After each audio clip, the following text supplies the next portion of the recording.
To mark Hangeul Day, Koreans hold various special events around the nation in honor of the Korean alphabet.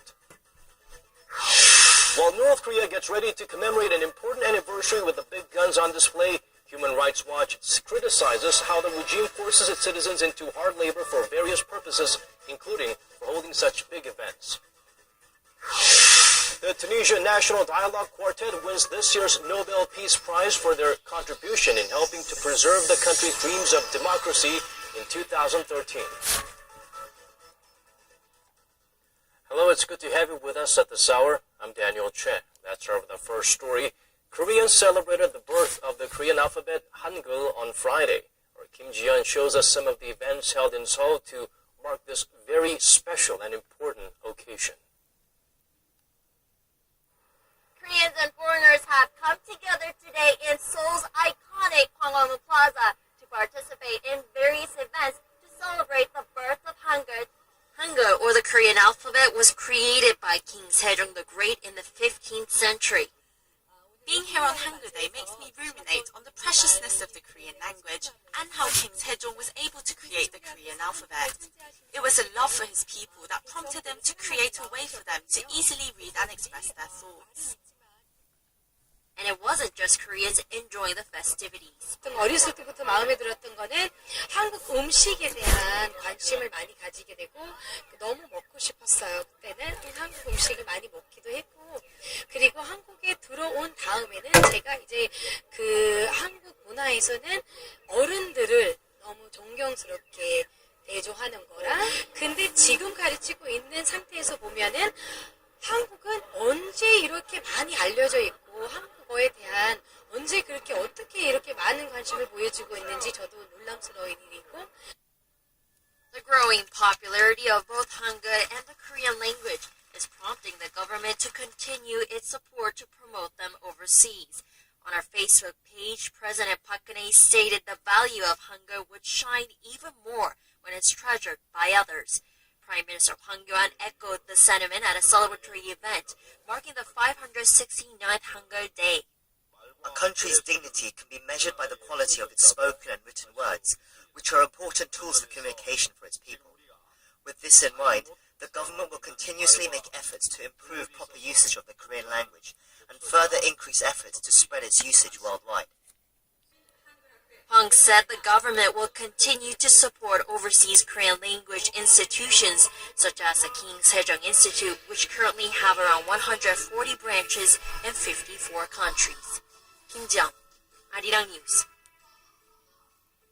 Shifting our focus up north, Pyongyang is putting the last-minute touches on what is expected to be a grand military parade in North Korea on Saturday to mark the 70th anniversary of its ruling Workers' Party. According to our Kim Hyun-bin, the regime will almost certainly flaunt its latest weaponry, including a submarine-launched ballistic missile, before a very important guest from China.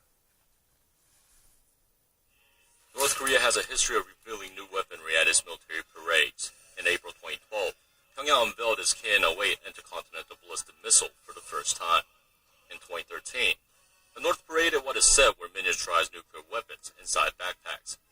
Although it was widely discredited by military experts, the parade on Saturday is likely to see another form of weaponry, real or not, make its military debut. Experts are focused on whether North Korea will roll out miniaturized nuclear warheads, which the regime claims to have developed. They are also looking out for evidence North Korea has submarine-launched ballistic missiles that Pyongyang claimed to have successfully tested in May. The missiles could be tipped with a nuclear warhead.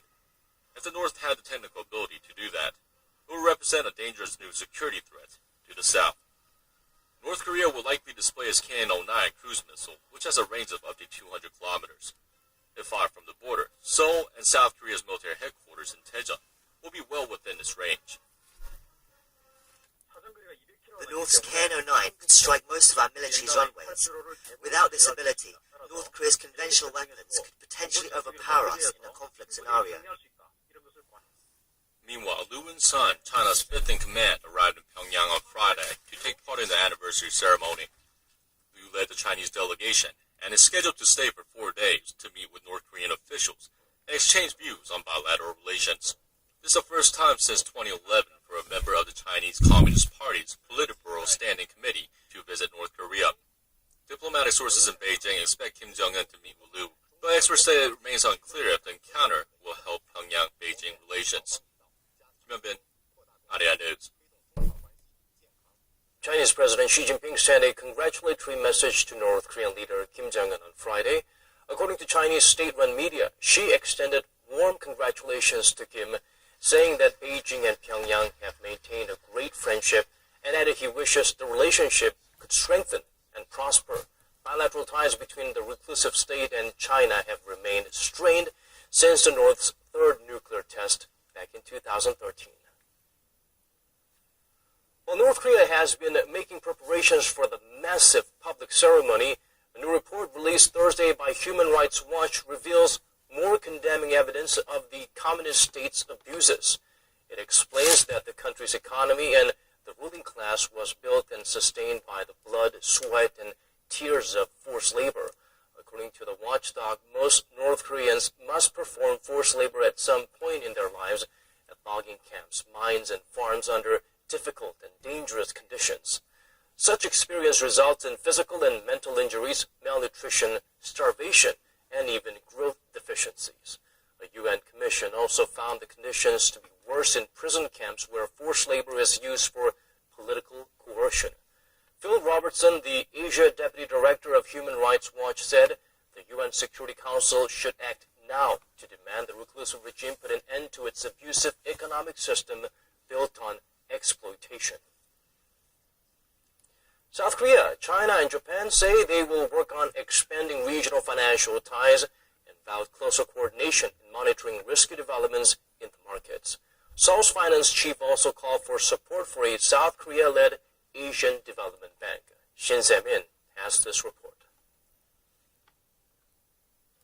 The finance chiefs of Korea, China, and Japan have agreed to gauge the spillover effects and risks to the regional economy in light of lower than expected global economic growth. Meeting on the sidelines of the G20 finance ministers and central bank governors gathering in Peru on Thursday, the three sides discussed ongoing economic developments, including falling growth prospects and the recent market volatility.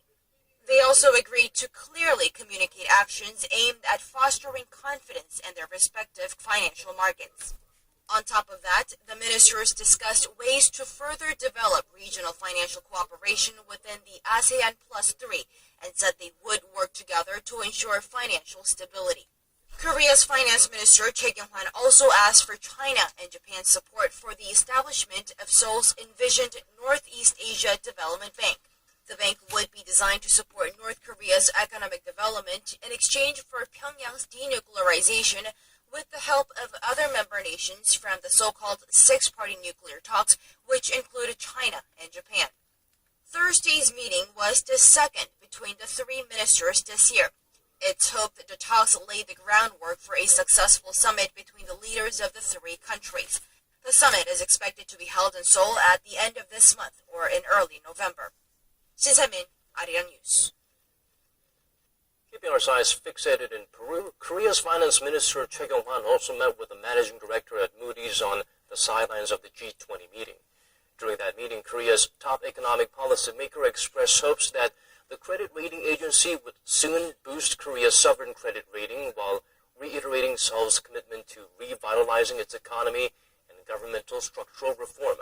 The agency credited Korea for reducing liability within its public institutions in such a short amount of time and said it supports Korea's efforts to push forward with its political policies. Moody's improved Korea's rating outlook from stable to positive back in April. A former White House official says South Korea has a favorable chance of becoming a member of the recently agreed Trans-Pacific Partnership, or TPP, but it's not that simple. Oh So-young explains why Matthew Goodman feels Seoul will have to wait a while to join the world's largest trade bloc. For the past few weeks, Korea has expressed keen interest in joining the Trans-Pacific Partnership.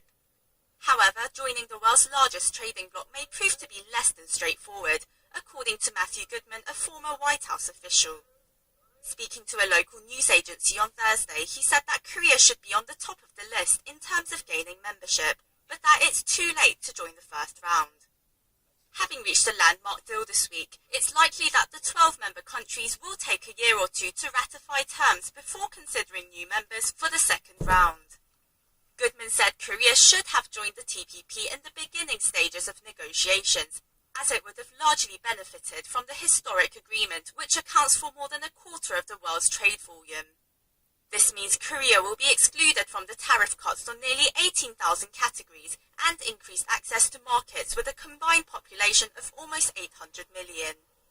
The former White House official also said that missing out on these benefits will have negative effects on the Korean economy, but are unlikely to be seriously damaging. However, he emphasized it is in Korea's best interest to become a part of the regional bloc. So just what will it take? Goodman says Korea will have to show it's willing to achieve high standards and substantial liberalization. Woo Soo-young, Arirang News. Shifting gears now, former FIFA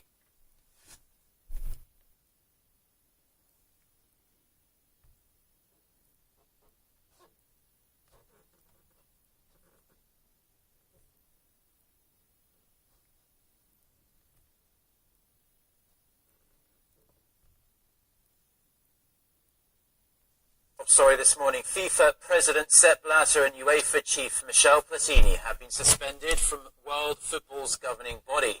They have been removed by its ethics committee along with former Vice President Jung Mong-Jun and one other top official amid corruption allegations. Jung has expressed deep disappointment over what he says is a politically motivated punishment. He says he will explore all legal means available to challenge the decision that will see him knocked out of the game until 2021. For more on the deepening scandal, our EG1 reports. FIFA's Ethics Committee suspended former Vice President Jung Mong-Jun on Thursday for 6 years and fined him $103,000. FIFA President Sepp Blatter received a provisional ban of 90 days after the committee found him guilty of embezzlement. Both men will be banned from all football activities. This means Jung would not be able to run for the organization's presidency, which has a registration deadline of October 26. Jung's spokesman told Arirang TV they're planning an appeal within the next 2 days. We'll take all possible measures to tackle this matter, including legal actions, and we firmly believe that international community will support our actions with common sense.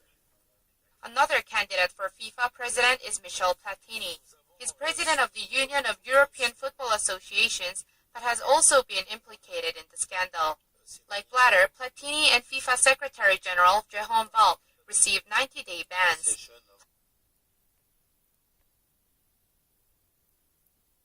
Now, Russia has denied US claims that 4 Syria-bound missiles crashed in Iran. Moscow's defense ministry says the cruise missiles launched from a ship in the Caspian Sea hit their intended targets in Syria.